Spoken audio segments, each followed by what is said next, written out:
On this week's episode, I'm sitting on a boat. I have trouble pronouncing a captain's name, Del Sanchi. Del Sanchi? And I go around the boatyard trying to tie lines.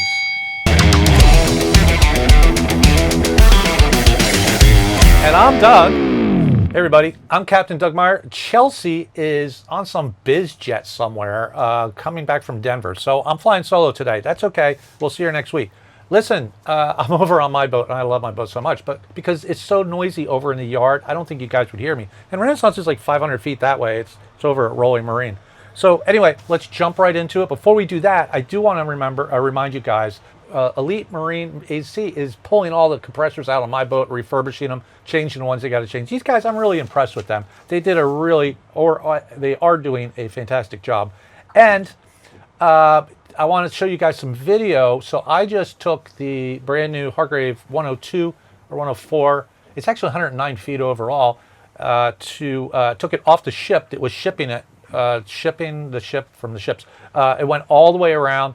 Here it is. It's getting lifted off the ship, and it's a crazy time. But anyway, don't forget, Hargrave will build you anything at all.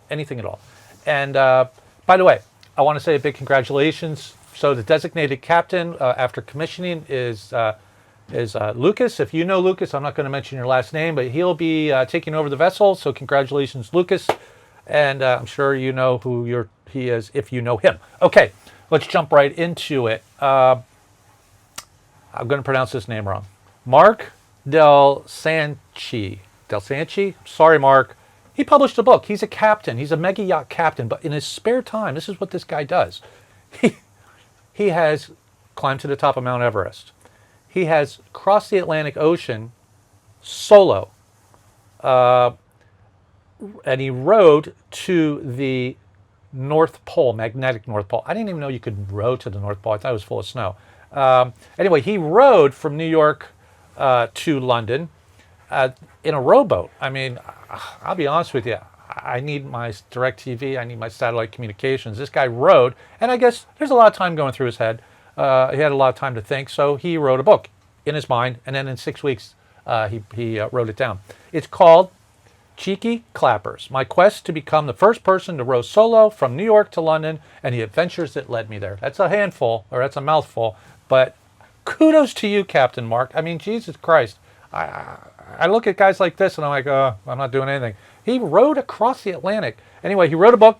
It's got really good reviews. You can find it at Amazon.com. It's called My Cheeky Clappers, My Quest to Become the First Person to Row Solo from New York to London and the Adventures that Led Me There. He wants to do the Northwest Passage, I guess, and the South Pole, but he wants to remain married, so I think he's going to put that on hold for a minute. Okay, as you can see, or maybe you can't, my mate's back there washing our tender. But if he wasn't doing that, he'd be at MPT. MPT is a local school. It's one of the biggest, if not the biggest, school for yacht crew. You guys should check it out. It's really one school, unlimited possibilities. And I also want to point out the fact that I'm sitting on my Ranger Tug. I love this boat so much. But the only reason I can do this is because I have internet. And that internet is brought to you by Marine Data Solutions. Remember, you have 99 problems on board, but the internet is definitely not one of them. Okay, next. St. Martin, or Doc Martin, I didn't get that right, completes construction of their 187-meter dock in Great Bay St. Martin. That's on the Dutch side. Everybody goes to the French-Dutch side of the lagoon, but they just put in a 187-meter dock. You guys know where that's at. They've been around for a while. It also serves as a breakwater, which is sorely needed in that little marina in the corner. But this is the largest mega yacht dock in the Caribbean right now. They want to point out that there are no bridges, there are no schedules. You can come and go as you please. You're not restricted. And trust me, I've been stuck in the lagoon several times because the bridge didn't work or somebody hit it or something like that.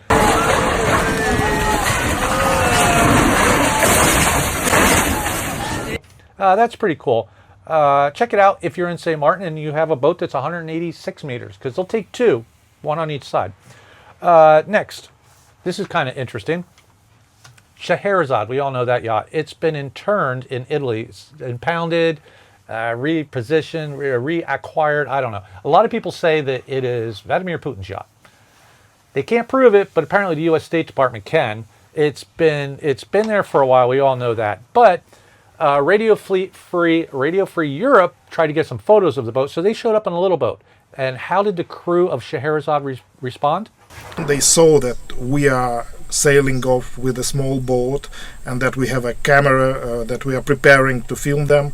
Some people started to run on the deck. They activated the fire hoses like it was a fire drill. They started to pour water and they, I think, tried to show us that we should not approach them any closer. No, it's from the boat, yes. All this time their drone was making rounds around our small boat, filming us. Then he called the cops. So the Italian police boat came. The Italian police boat goes, no, they have a permit to do this, so they're all good. I don't know what the drone was. So be careful, we're putting a drone up to watch you take pictures of us, taking pictures of you, taking pictures of us. I don't understand. But listen, we all know where the boat's there. It's $700 million. It's 459 feet long. It has 92 crew. By the way, some people are saying, oh, no, they put different crew on. No, most of them are still Russian. I think the captain's different. But anyway, that's the latest. And by the way, the boat's still getting work done at the yard. Maybe the guy thinks he's going to get it back. Whoever owns it. All right, we're moving into Crew Corner. And Crew Corner is going to be pretty interesting today. So go ahead and give me the cannon.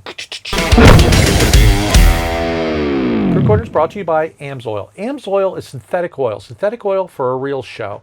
It's really cool. It takes your oil changes and doubles the time. So that means it's saving money. Contact Dave. He's a local rep down in Fort Lauderdale. He's a really cool guy. Now, this week in Crew Corner, what we're talking about is new deckhands. You just showed up on a boat and the guy's like, this is your line, we're pulling off or we're pulling in. You do it as I say.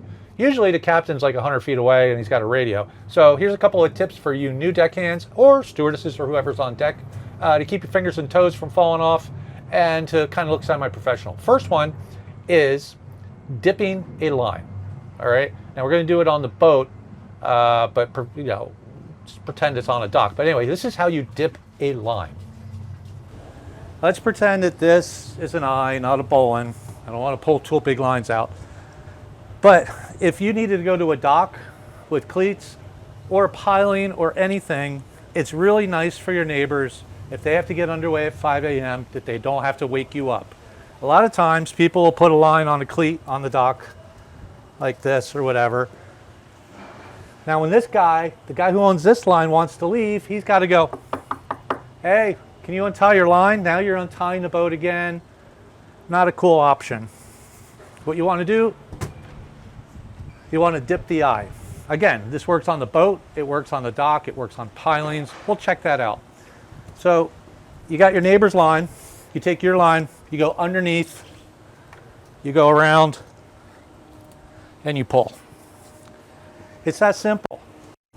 Now there's two lines on this cleat, and anybody can leave whenever they want. Obviously you can leave. You just take your line off and through. But more importantly, your neighbor can leave, because he can just lift his line up. Ta-da! Okay, can you dip a line on a cleat? Let's find out. No.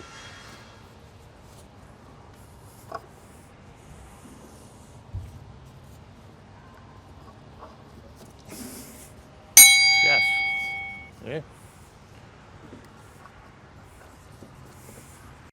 Okay, can you dip a line on a piling? Oh, see? He can come off.